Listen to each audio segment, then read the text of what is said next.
Okay, we should be live. If anybody is watching right now, if you could just let me know by dropping a message in the comments to let me know you can hear me okay, just so I know that everything's up and running. I'll just give it a bit of time for some people to join.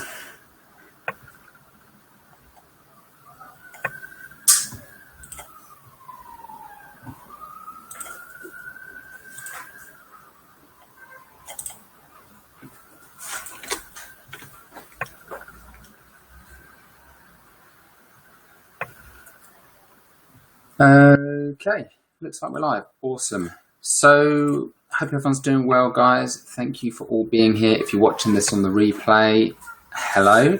Hope you're doing well. Hope you're all coping well with quarantine. Certainly been tough. It's been interesting to say the least. I know me and Jane have been driving each other insane. But it's all good fun. It's all part of the process, I guess. So I wanted to dive into questions today. Again, I haven't had a massive amount of questions come through from you guys, so I'm just going to visit some of the questions that have been asked from clients and prospects over the past week or so. Not a massive amount, again, to do with quarantine and live streaming and live events and things like that. So if you guys do have any questions around that, be sure to drop them in the comments. I'll be monitoring the comments here from both Facebook and YouTube. So if there are any questions or issues, concerns, or anything you wanted to get answered, again, feel free to drop them in the comments and I'll try and answer those as and when. So just to start with, one of well, in fact, I've been asked this question twice now, and it comes down to how to best track leads. If you are looking to do some marketing on social media, how can you track your lead generation efforts?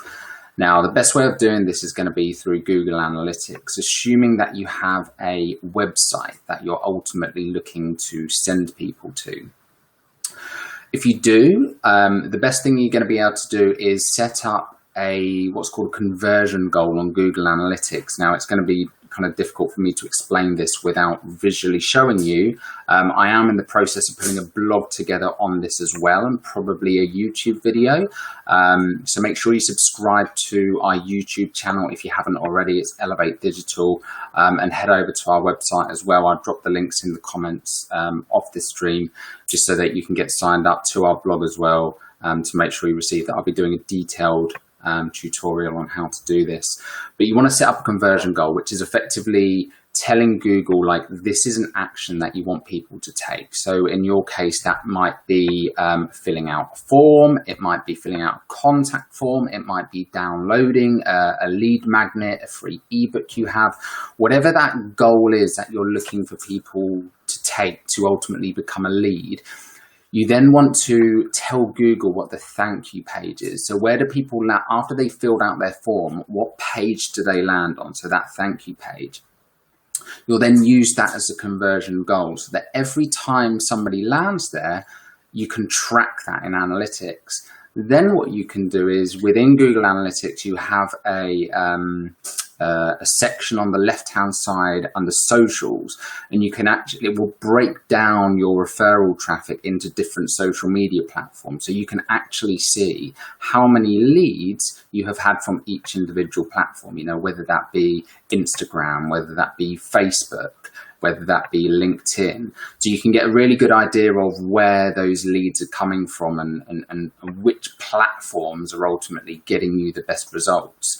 If you wanted to go a layer further with this, because someone was asking about a client of ours who I was on a call with last week, how they can monitor individual posts. Like, how do I know how well an individual post is performing?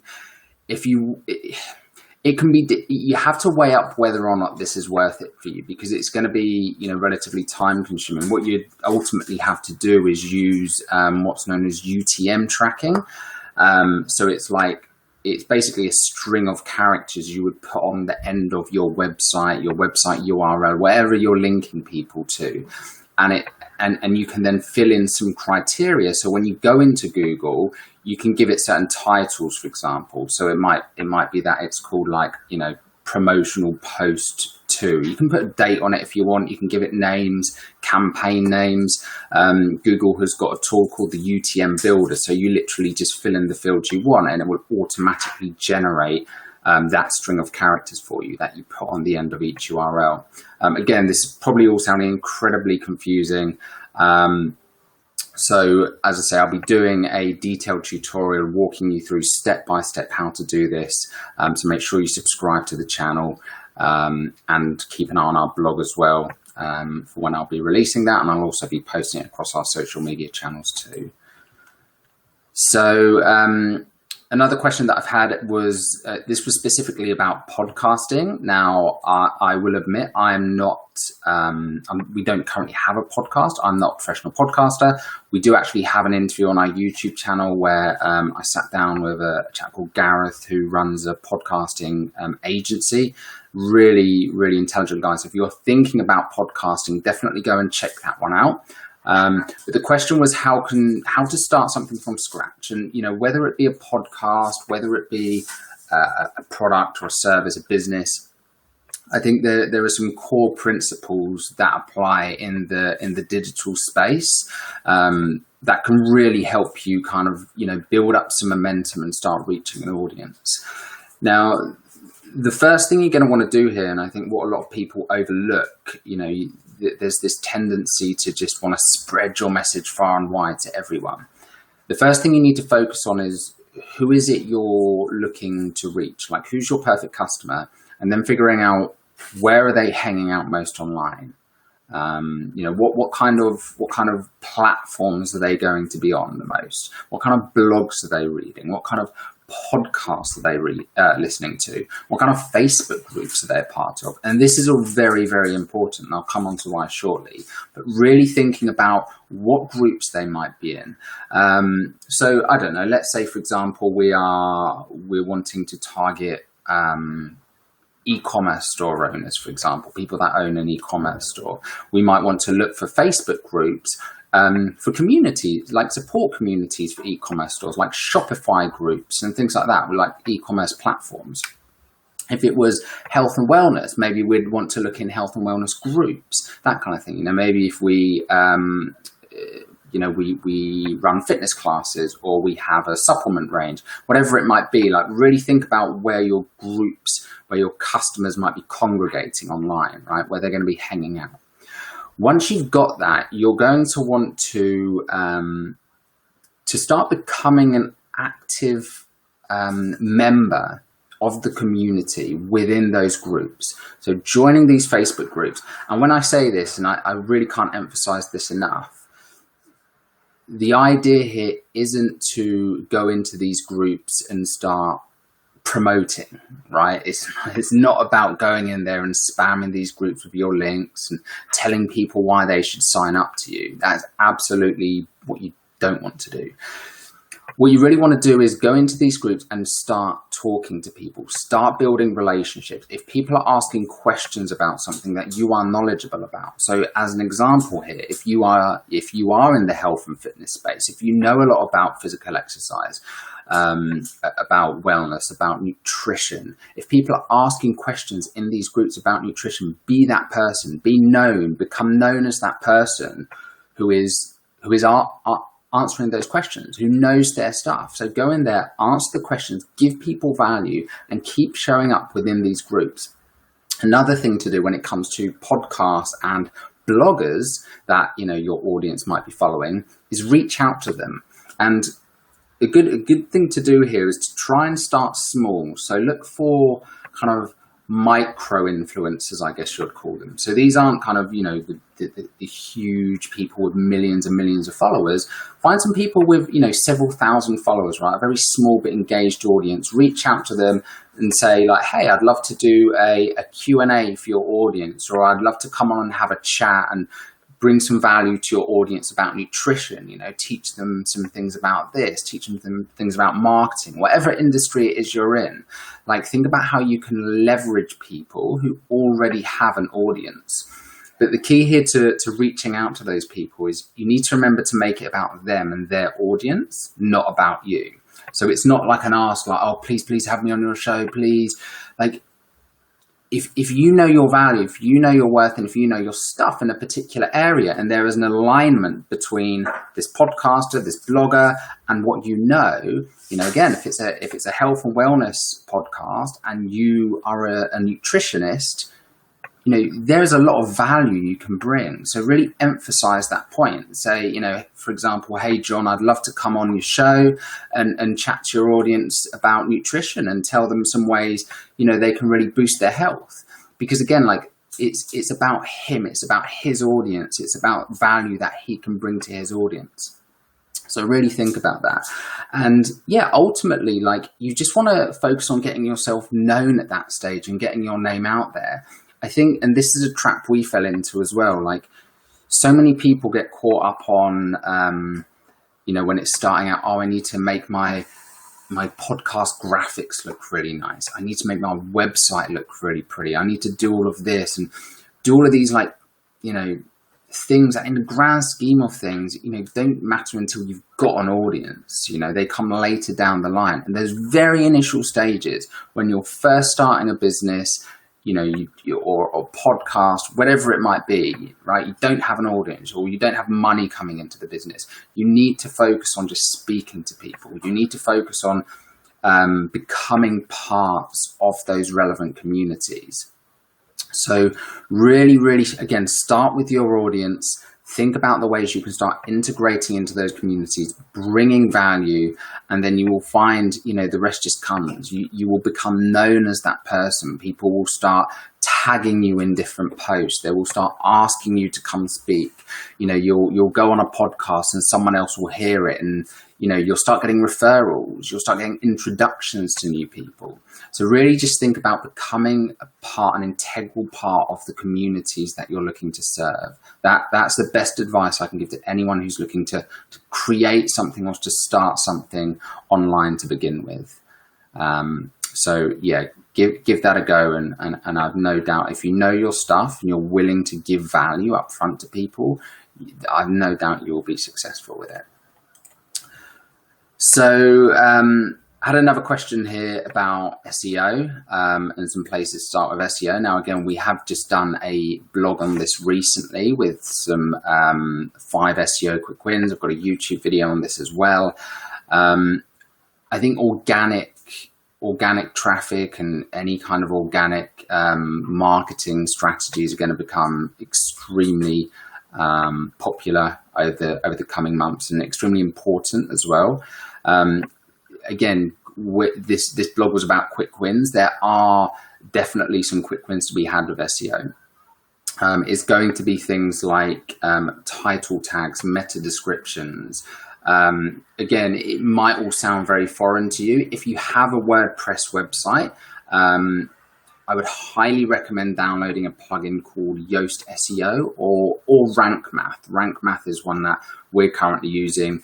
I would say Yoast is probably better for beginners. If you don't really know anything about SEO, Yoast is a good place to start because it's more user-friendly than Rank Math, I would say. It kind of breaks it down. It makes it very easy to understand, much more digestible. I think Rank Math has better features, actually. But it's slightly more advanced as a tool. It's not as kind of easy to understand as Yoast is. But Yoast really breaks it down nice and easy. It gives you guidelines. It teaches you how to, do your title tags. They've got a bunch of tutorials and it just gives you, guidance every step of the way. It gives you reminders. So when you're doing a blog post on your website, for example, it will give you reminders about, make sure the title tag fits in this and make sure it's relevant. And it will even give you a score as well and some suggestions on how you can optimize your content for SEO. But, all of that aside, the one thing that I would say with SEO, and I think people get caught up, and the reason a lot of people don't do it is because it can seem very daunting, and it's one of these like, oh, it's really technical and there's so much to think about. It doesn't have to be. The best way to think about this, there's two things here. One of them is Google obsesses massively over the user experience. So one of their biggest driving factors is the user. If we show this website on Google, is the user going to have a good experience? Is the website clunky? Does the text look, too big on mobile? Is it too small on mobile? Is it really slow loading? Is it hard to navigate? So those things play a really, really big part in ranking, like anything to do with the user experience. The other thing is your authority. Google released an update last year, maybe the year before, and they introduced a couple of things. One of those was EAT, which is expertise, authority, and trust. And, ultimately, it comes down to showing why you are a credible source, for one. So, if you have a team, for example, making sure that your team have visible bios on the website. They have links to other places where they can kind of prove the credibility. If you have awards, if you have certifications, display them somewhere on your website. Again, I'm a big advocate of when any kind of awards and stuff on the homepage, I think depending where you're putting it, it can be quite off-putting. I think this is another discussion anyway, but I'm not going to get into that now. But yeah, the idea is that you want to be able to show why you're a credible source ultimately. The other thing that ties into this is backlinks, which is one of the biggest part of any SEO campaign. And backlinks in a nutshell, it's about how many external sources, how many other websites are linking back to yours, because that then shows Google that you are a trustworthy and a credible source, right? You are an expert on whatever it is you're talking about, because other people are linking back to your content. They're sharing your content on social media. They're sharing to your content, or they're linking to your content from their own blogs. And that's in a nutshell what backlinking is about. And the part of the reason why I said what I said earlier in terms of communities is it all feeds into that. If you're going on podcasts, if you're becoming a guest on someone's blog, for example, naturally they will link back to you. So, as part of that whole kind of integrating into these communities, you are going to build up links. People start sharing your comments. People start mentioning you in their podcasts. People start mentioning you in their own blog posts. And during all of that time, you're gaining links back to your website. Now, one thing that I do see happening, and a trap that I think a lot of people fall into with SEO in particular, is they end up buying these cheap SEO packages, which often involves kind of buying and just getting kind of spammy links from sites that aren't relevant. Once upon a time, that worked, but now Google's algorithms are so advanced. They will pick up the context of that link. So where is this link coming from? Like, as an example, I gave this example in the blog that I did, but I said if you're in the beauty industry, for example, beauty and cosmetics or something, and you're being linked to by a gambling website, that's going to raise some alarm bells, and that can over time actually do more harm than good. If, for example, though, you're being linked to by a hairdresser, it's much more relevant, and Google, the algorithms can actually kind of pick up the context of these links and to see if it's relevant. So try to avoid things like that, because they really can. If you try to buy SEO services on the cheap, they can do more harm than good. You may even sometimes hear the expression black hat and white hat SEO. Black hat is really techniques that aren't, what would you say? I guess they're not recommended, they're not approved. They are people trying to find ways to trick the algorithm ultimately. Sometimes they work, but sometimes they can do a lot of damage.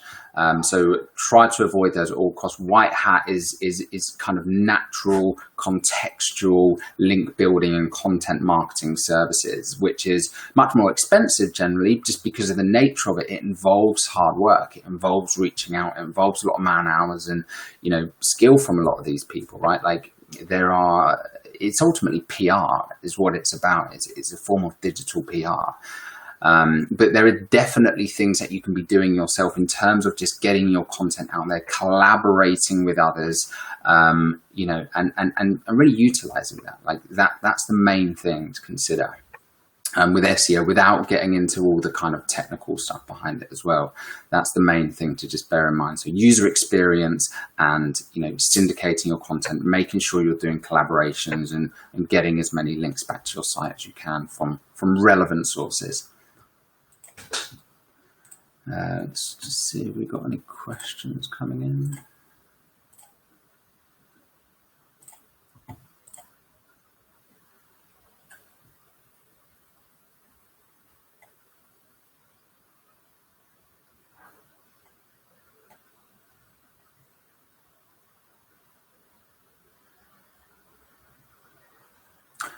So somebody was asking about YouTube videos or using YouTube videos from a marketing perspective, getting them to play before the, how can I create such marketing videos on YouTube that will be shown before an actual YouTube video is played?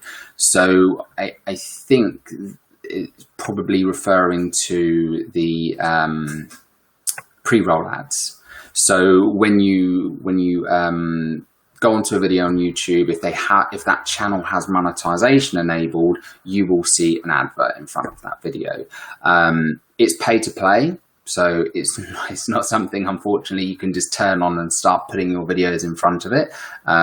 It's effectively a Google Ads campaign, right? Google owns YouTube. It's all part of the same platform now. So Google Ads, you do your search advertising, display advertising, YouTube, etc. You will have to set up a campaign in there. And you will have to, effectively set up a Google Ads campaign, put some money behind it to start advertising. We do have a blog on this as well. We've got that in our, we've got one on YouTube as well for that. No, we haven't got a YouTube video for that one yet, but we do have a blog on our website. It's called YouTube Pre-Roll Advertising. I will link to that in the description of the video as well. But yeah, go check that out. I'm not going to kind of talk through the whole process of how to set that up, because again, it won't really make much sense without, you know, you seeing the individual steps to take. But yeah, in a nutshell, you will have to create a Google Ads campaign. It's called pre-roll YouTube advertising in order to do that.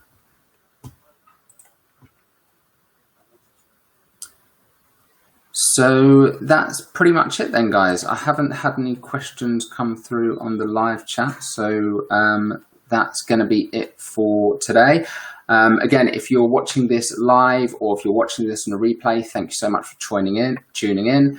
And also, if you would like a review of your website, of your digital strategy, or would like any advice or help, make sure that you book a digital review with us. I'll put the link in the comments. We will go through your website, we'll review your digital presence, and we'll shoot you a 5 to 10 minute video giving you some recommendations and suggestions on the things you can make to really take your digital strategy to the next level. So any quick wins that you've got. You know, we'll have a look at your current ads. We'll have a look at your SEO and your organic rankings.